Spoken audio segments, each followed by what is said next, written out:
2 weeks ago, battery makers Tesla and Sonnen pledged to build microgrids and deliver batteries to hospitals and other critical infrastructure in Puerto Rico in the aftermath of Hurricane Maria, which wiped out power to nearly all of the island's electricity customers. Today, Tesla tweeted that Hospital del Niño, a children's hospital in Puerto Rico, was the first of many solar storage projects going live. The company didn't immediately respond to requests for comments on the size of the installation or how much it cost. But Tesla is not the only company working on putting renewable energy in Puerto Rico. In an email to AR's, Sonnen spokesperson Hillary Donnell said that the company's first microgrid in Puerto Rico would go live sometime next week, with 3 to 5 Sonnen microgrids serving communities on the island by mid-November. Microgrids have often been cited as infrastructure to improve electric resiliency. They tend to be small, community-based systems that run on solar power, batteries, wind, or diesel generators, which can be quickly repaired and linked up to other microgrids in case of failure. In the aftermath of Superstorm Sandy in 2012, New York set aside $500,000 in grants to do feasibility studies for microgrid construction. Similarly, Puerto Rico seems enthusiastic to place microgrids where more traditional energy was once served. According to Bloomberg, Puerto Rico officials have talked not only to Tesla and Sonnen, but also to Arensis and Sunnova to discuss improving and privatizing parts of the Commonwealth's public grid. But that enthusiasm for ambitious projects was overshadowed by the admission from Puerto Rico's governor on Thursday that only 20% of the island's connected residents have power. The news comes more than a month out from the devastating hurricane's landfall. While microgrid companies are eager to show off their plans for the island, Puerto Rico residents are growing increasingly impatient, hoping for any electricity, whether it's low-carbon or not. According to the Associated Press, Puerto Rico's state-owned power company PREPA, short for Puerto Rico Electric Power Authority, filed for bankruptcy in July, just before the hurricane hit.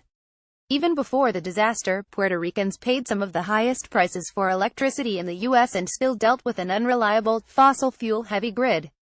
When Maria hit the island, PREPA had put off badly needed maintenance and had just finished dealing with outages from Hurricane Irma in early September, the AP wrote. In addition, the path of the hurricane was unlucky for Puerto Rico.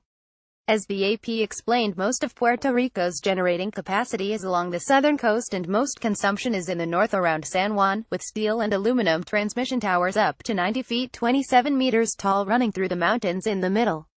At least 10 towers fell along the most important transmission line that runs to the capital, entangling it with a secondary one that runs parallel, and that lost about 24 towers in a hard-to-reach area in the center of the island. The Puerto Rican government has promised its citizens that 95% of PREPA's customers will have power again by December 31, but some have doubts. Meanwhile, the first company hired to help PREPA fix its power grid has come under scrutiny by the House Committee on Natural Resources.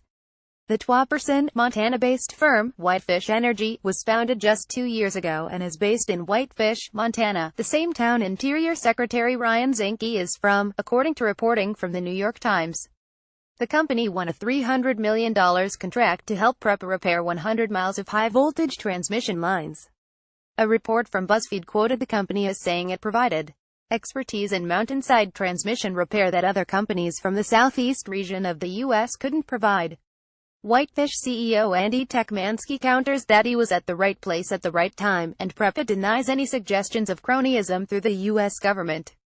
According to the New York Times, in an interview on October 10, Mr. Techmansky said he got the job because he was the first to show up on the island on September 26, 6 days after the storm hit, and because he didn't ask for any payment in advance.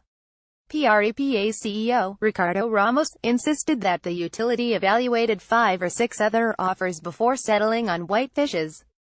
Today, an Oklahoma City-based contractor called Mammoth Energy Services also signed a $200 million contract deal with PREPA to rebuild transmission lines serving the island. This post originated on AR's Technica.